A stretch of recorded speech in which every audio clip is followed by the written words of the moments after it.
প্রিয় দর্শক, আসসালামু আলাইকুম। তো আমার পেছনে যে গাছটি দেখতে পাচ্ছেন আপনাদের অতি পরিচিত। সৌন্দর্যের জন্য কিন্তু সেরা। কিন্তু এর শুধু সৌন্দর্য নয়, এটা যদি এর বাকল রয়েছে, বাকল যদি কেউ পানিতে ভিজিয়ে খায়, তাহলে ডায়াবেটিস নিয়ন্ত্রণে থাকে।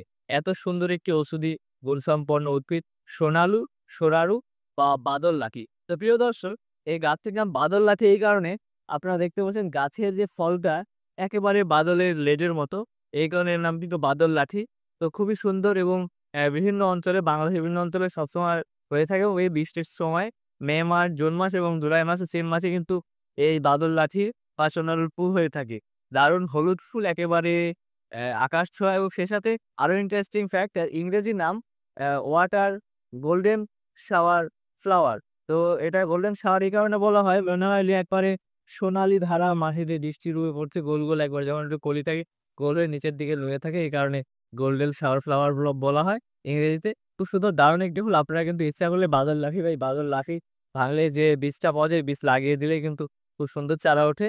তা আপনারা এছাড়া বাসাবাড়ি এবং আপনাদের বনসাই করে এটা লাগাতে পারেন। ধন্যবাদ সকলকে। আসসালামু আলাইকুম।